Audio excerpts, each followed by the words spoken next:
I've been trying to focus on reading my physical TBR this year, and I thought it would be fun to read the worst books that I own according to Goodreads. I even found my old poop shirt, right?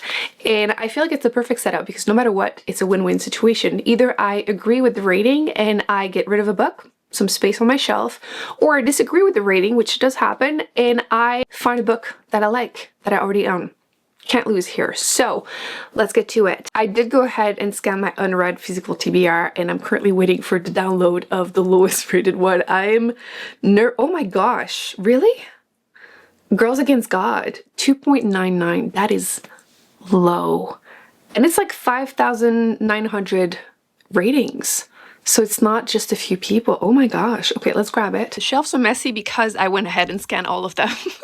I want to reorganize them again. So let's see. I feel like it should be somewhere in here. There you go. Oh my gosh. I actually remember buying this. Sometimes I have an idea for like a video and it just never happens, but I wanted to read a couple books because of the title and covers, and this one sounded really cool. Maybe I am absolutely terrible at doing that. I feel like that's what we used to do, right? We would just go off the vibes, what it seemed to be about. And this one seems like kind of gothic, like South, deep South, hot summer, haunted vibes. I still feel like it looks good. I probably shouldn't even look it up. I will definitely not look at the reviews though, because I don't want to know. But it says at once a time-traveling horror story in a fugue-like feminist manifesto. Okay, that does sound like something I would pick up, so I don't care what the people say. I will be testing if this is the worst book that I own. There's no way. I just DNF a couple books because I hated them, so it can't be that bad, right? I still think it looks really cool. I want to read this, so it doesn't matter. We're going to grab a couple just in case because I might go through them really fast. So the second lowest rated book that I own is The Waters in the Wild, which 400 ratings. That is really, really low. An average of 3.00. I definitely bought that for that cover too. Wow, maybe I'm really terrible at picking books based on the cover. I don't even know where that one is for real. I have no idea what the book was about. I feel like it was a paperback. It has to be somewhere. I scanned it, but I don't know where it is now. It took me so freaking long to find it. That is not a good sign. How forgettable are you? I thought I was losing my mind, honestly. I couldn't find it anywhere, which is probably not a good sign, but I knew I had scanned it. It's on the list. So, The Waters in the Wild, I will not look up what it is about. We're just gonna go into it and we'll see. So, Your Life is Mine, 3.07. That looks like a mystery thriller. Hopefully that one does not take me this long to find. I want to say, there you go. Okay. I feel like mystery thrillers can be really hit and miss no matter what, so I'm not too surprised to see one there. I think there was only a few people. I'm not going to look what it is about, but just the ratings, 900 ratings. So that's not that many. It could be a hidden gem, but we'll see. I feel like in general, I don't really agree with the ratings for mystery thrillers on Goodreads, but it's usually the ones that are really highly rated I disagree with. Maybe I'll agree with this one. I don't know. One last one. We're gonna do Devil House, 3.19. That's a horror book, and I remember buying it, and you guys told me it wasn't good. I know exactly where that one is. It's at the bottom right here. I saw it earlier when I was looking for the other one. Ugh. Honestly, I'm also not too worried. Horror books in general tend to get low ratings on Goodreads. Some of my favorite ones have like a 3.5 rating, so it doesn't mean much, but the really bad ones though, I kind of... Anyway, we'll see. We're going to start with 4. I'm going to read them from the worst ones to the least worst one. And I'm going to read them until I either finish them or until I hate them and I don't want to continue. So I'm not going to force myself to finish them if I'm not feeling it, but let's see how bad. Because truly, how bad can it be? Do you guys have space for me? Can I come read with you? Hi girl, you're a little close. Emotional support in case the books are terrible. Keep me company. He's the only one that uses the pillow. Like, how fancy of you. I'm starting the worst one, and hopefully it's not bad. Maybe I shouldn't have read this portion, because what the heck am I reading? Welcome to small town Norway. White picket fences run in strict rows, and strict white Christian values run deep. Here a teenage woman gives in the lure of rebellion offered by the upstart black metal scene. A coven of witches, curses, demons, time traveling. I don't know what to expect now. This is weird, but okay. This book is making me want to do a challenge where I read from every country because I don't hear a lot about Norway and Canada. It's talking about the language and the sound of it, and I kind of have to Google it to hear it. But it's making me want to make a challenge to try books from every country. But I feel like these kind of challenges feel so daunting because it's just a lot to do.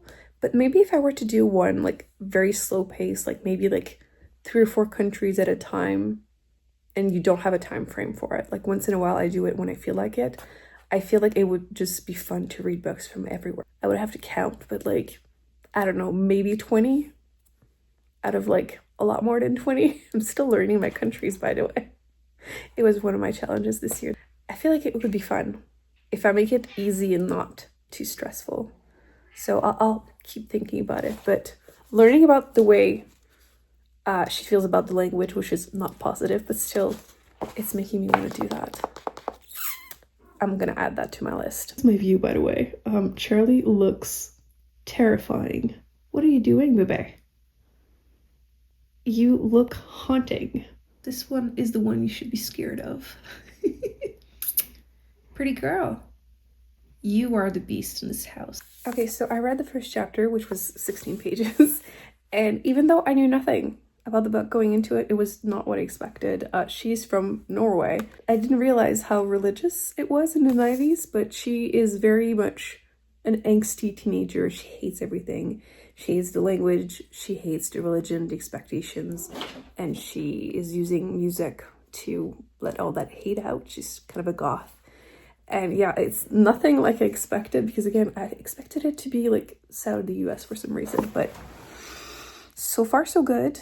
Am I enjoying it? No, but it's not, you know, bad. It's just she's not meant to be likable, so we'll see what happens. But first impression, it's fine enough that I'll continue, but we'll see. I'm gonna wait until we get to the witchy part. Hopefully we get something good there. This is my view now. Claudia's enjoying the closed window because I can't open them anymore until I change all the screens, because they're 4 wasp was enough. Right, princess? Where's my pretty girl? You're so pretty. Look at you. Oh my goodness. It's really hard to be productive sometimes. I have one cat there. Oh, Chunky left. And I have Charlie trying to crawl under my skin.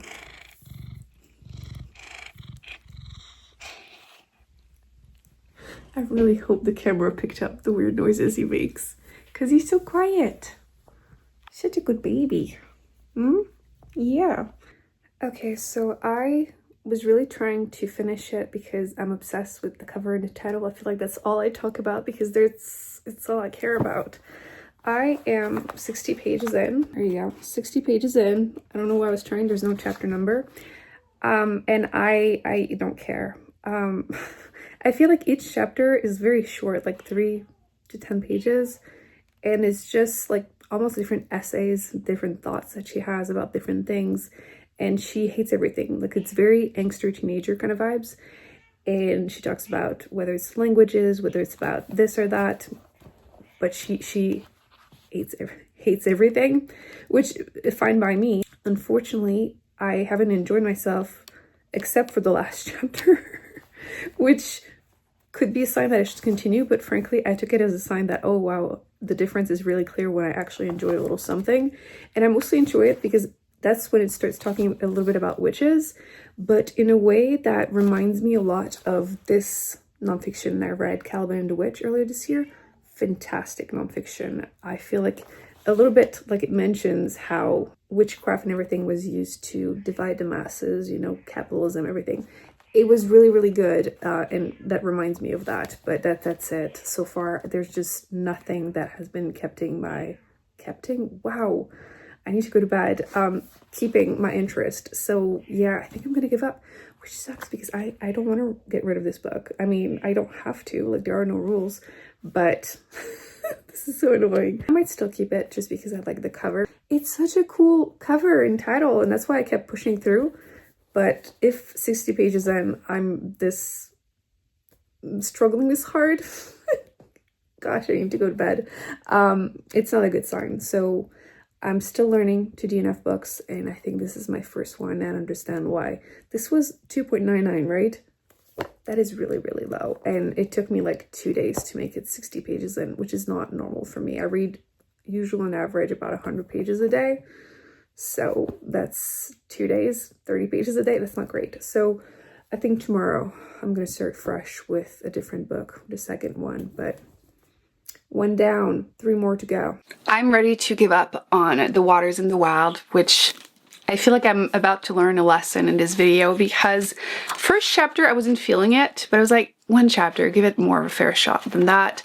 And then it got interesting, and then it got boring again. So it's on me. I feel like you started the story 3 different times, which, like, at first you're having like this woman, this young woman, this daughter meeting the priest, and then it becomes about the priest, and then it becomes about her father that never met the priest but is sending him the letter that is essentially the whole book. And then there's this romance starting, which I wasn't feeling. So I feel like I'm explaining it very badly, but that's what I mean. But like, the story kept starting again and again and again. So yeah, I lost interest once the romance started. So yeah, the writing is not bad though. I think it's just not for me. I had picked it up because of the cover. It does say, hunted by past crime and a past lover, psychoanalyst tries to protect his daughter from his mistake. I don't know. Once again, the romance started. I wasn't feeling it. So instead, I'm going to try right now the first chapter of this one, and we're going to make another decision, because maybe this is the week to do some spring cleaning. I forgot to mention, I'm giving up at chapter 8, so page 50. Am I being dramatic if I give up on a book after one sentence? Because before shooter's a shooter is just a man in a room. You don't say. I understand, you know, having a good hook, but that wasn't, I don't know, for me, it didn't really land well. But I'm gonna give it a chapter. It's just a couple pages, but like, we'll see if my instinct is right or not.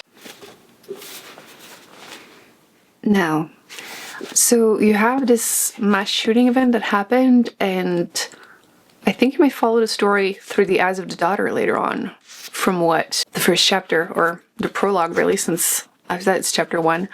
I don't like the writing. I very rarely instantly dislike it. So again, I think I'm just gonna listen to the gut feeling. I feel like this is supposed to be the lowest rated books, and if I'm not feeling it right away, they'll have to go. So I'm gonna have to pick the 4th book in this video now. Damn, I might need to pick more from the shelf because I'm already at book 4. So I'm giving up at page 5, but frankly, I could have given up after that first sentence. Sometimes you just feel it, okay? I rarely change my mind, which again is something I have had to learn, because I would force myself constantly to finish books, and then I would get in horrible reading slumps. But if I'm not feeling it right away, 99% of the time it does not get better. And when it does, I'm usually told, like, give it, you know, a little while and it gets better.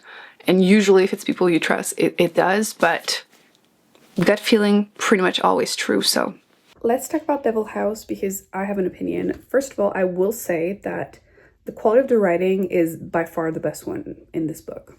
So I will give it that. This one is based on true crime. The author is a writer. He has written multiple books on small town crimes specifically, and he hears about another one that could work for him. So he decides to move into that small town, and he buys the Devil House. And he is, you know, going to start trying to ask questions to the neighborhood, trying to get some info. Obviously, the people are pretty reluctant to talk about it. Unfortunately, I'm at page 60, and nothing has happened yet. He has just bought the house, and I am losing interest. So I'm not feeling it. I'm trying to, again, stick to the gut feeling. I will say next week I'm planning on doing my yearly unhaul video.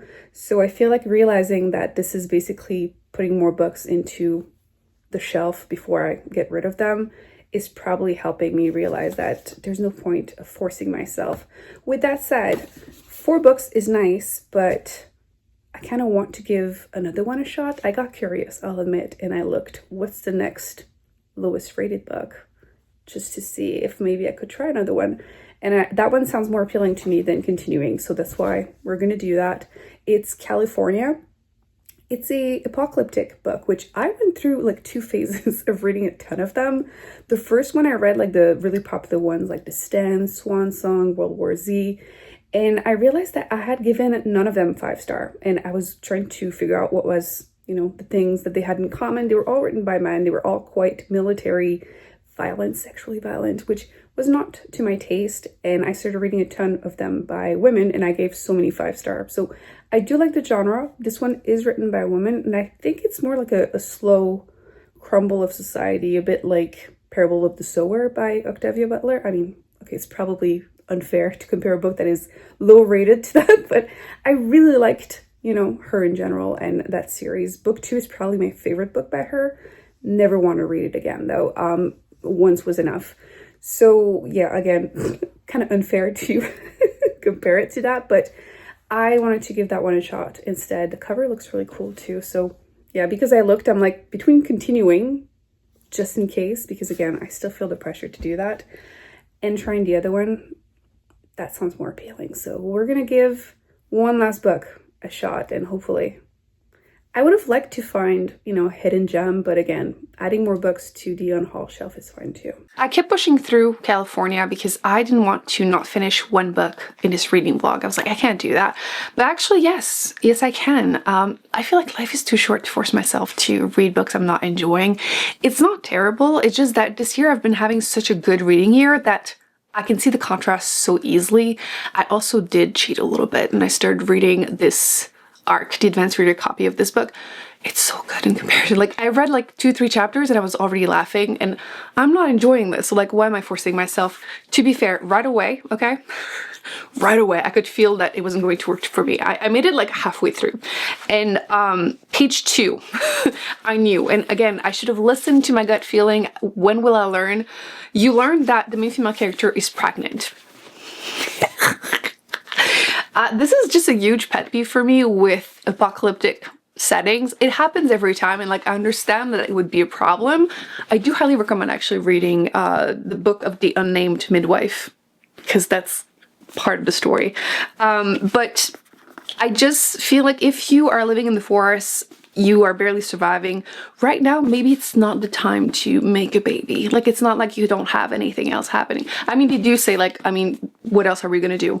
Well, maybe not that. So I am giving up. It's, again, not horrible. It's just not keeping my interest. So I will have to agree with the people on not only this, but all 5 of the books that I read this week.